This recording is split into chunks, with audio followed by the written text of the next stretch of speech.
అది ఋషివాంగ్మయం అంటే అలా ఉంటుంది. సముద్రం దాటగలదు, వచ్చి పడిపోగలదు ఊరి మీద, కానీ ఎందుకు రాదు? ఏమి 4 కెరటాలు వచ్చి వెనక్కి ఎందుకు ఎడుతుంది? చెలియలి కట్ట తనకి తాను శాసనం చేసుకుంది, నేను దాటను, ఈశ్వరాజ్ఞ, నేను ఇక్కడ వరకే ఉంటాను, అలా వచ్చి అలా వెనక్కి వెళ్ళిపోతుంది అంతే తప్ప ఊళ్ళోకి రాదు.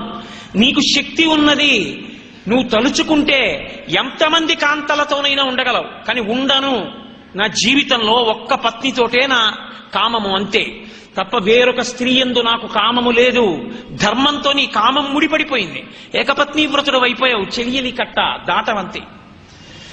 ఇది ధర్మము చేత అర్ధకామములను ముడివేసుకోవడం, పుచ్చుకోవడం.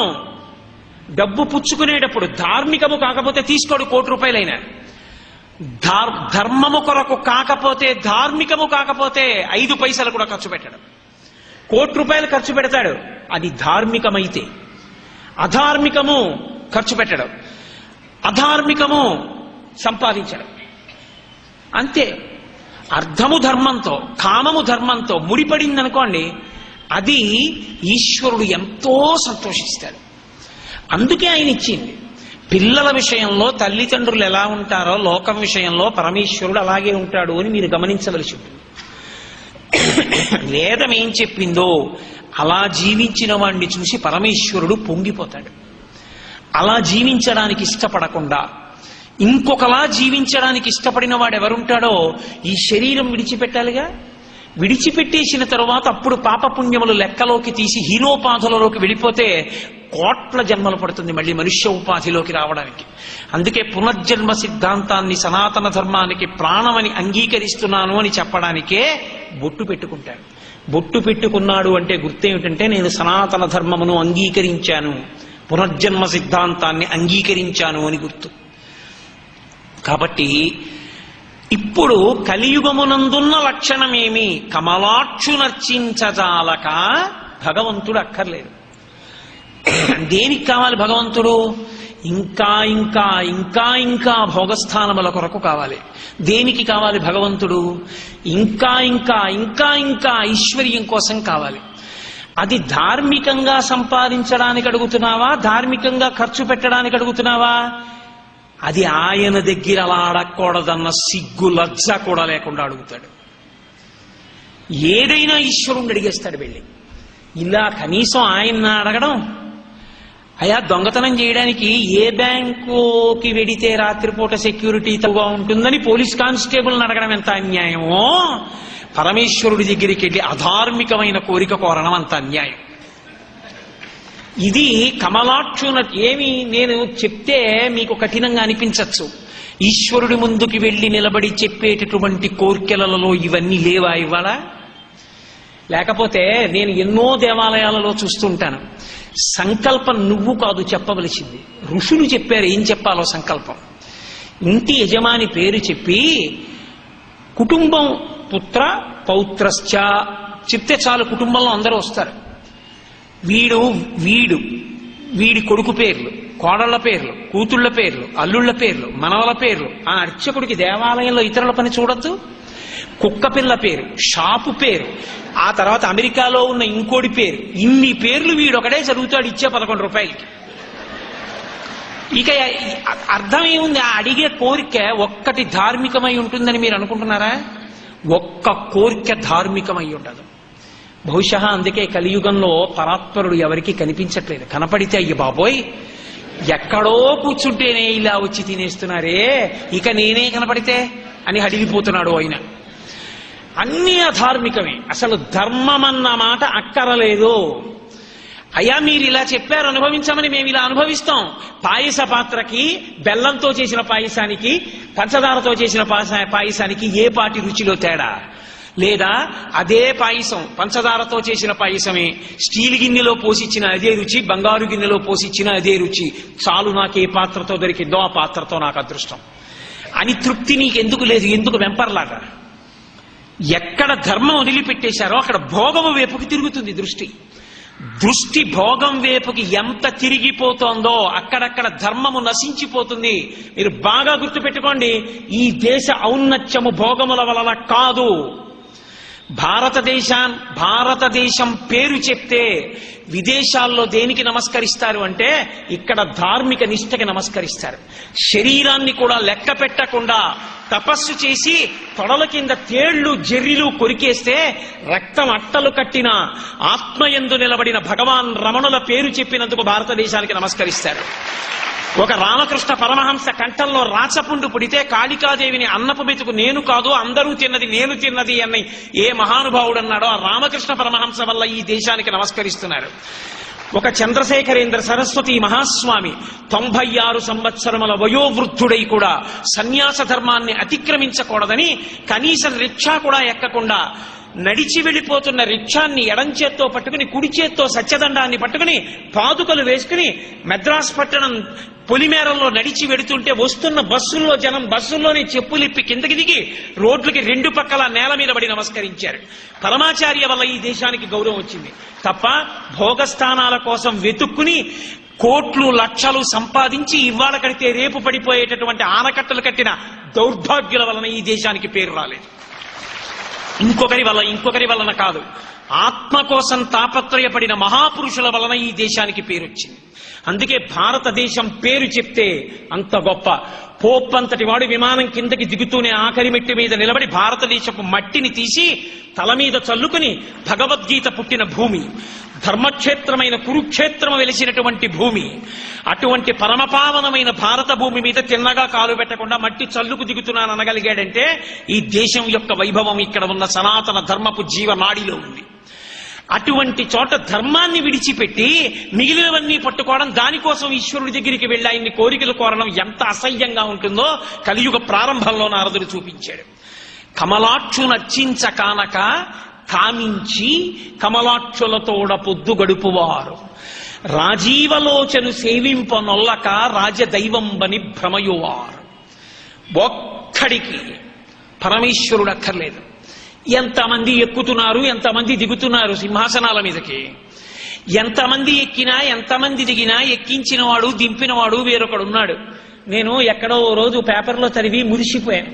భారతదేశానికి చీఫ్ ఎలక్షన్ కమిషనర్ చేసినటువంటి ఒక మహానుభావుడు ఈ మధ్య కాలంలోని వెంకటాచలం వెళ్లి బయటికి వస్తే ఎలక్షన్స్ బాగా జరిపించాలని మీరు భగవంతుడిని అడిగారా శక్తి కోసం అని అడిగితే ఆయన అన్నారు, అదొక్కటేమి, ఏది చేయించినా ఎక్కడ చేయించినా ఎవరిని ఏ పదవిలో కూర్చోపెట్టినా వాడే అఖిలాండ కోటి బ్రహ్మాండ నాయకుడు, వాండి కాకపోతే ఎవరిని అడుగుతానన్నాడు ఆయన.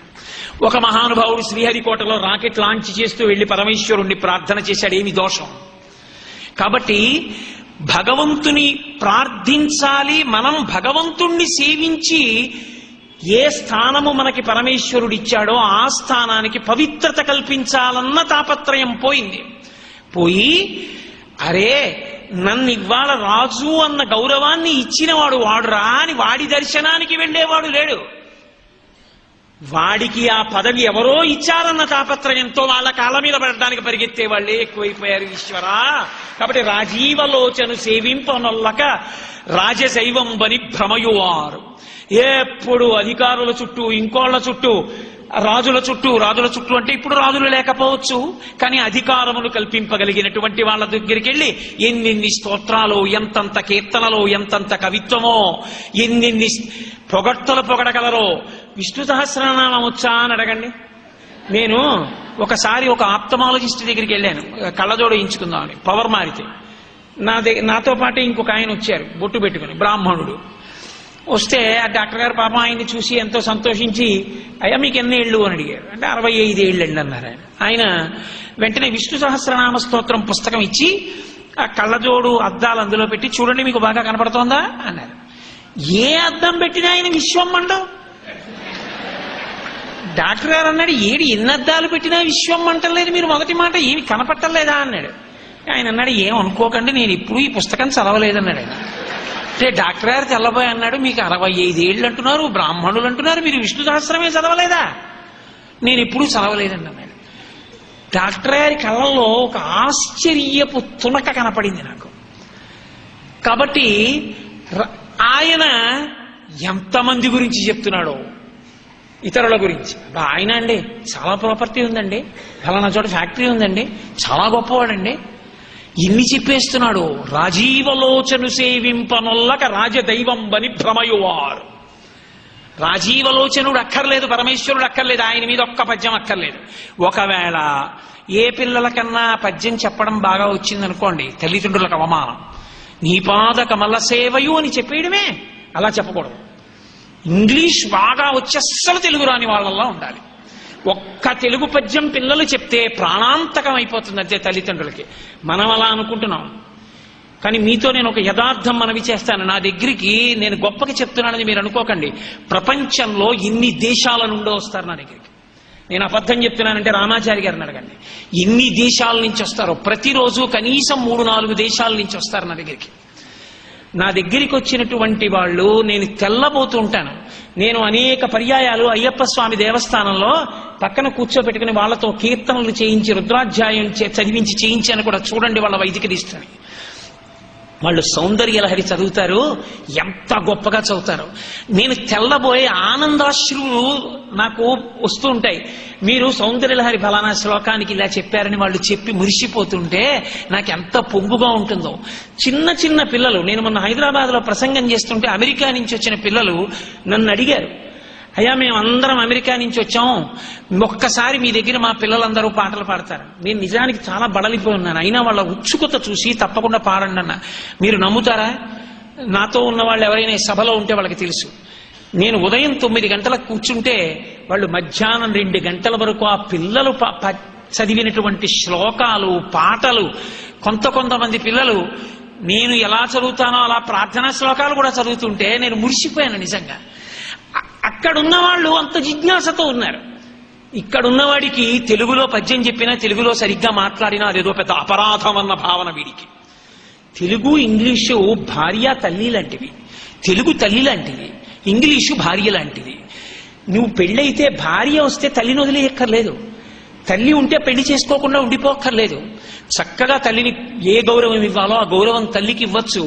ఎంత ప్రేమగా చూడాలో అంత ప్రేమగా భార్యని చూడొచ్చు. ఆఫీసులో అనర్గళంగా ఇంగ్లీష్ మాట్లాడు, సెమినార్లో ఇంగ్లీష్లో ప్రసంగించు, ఒక నోటింగ్ రాస్తే ఇంగ్లీష్లో రాయి.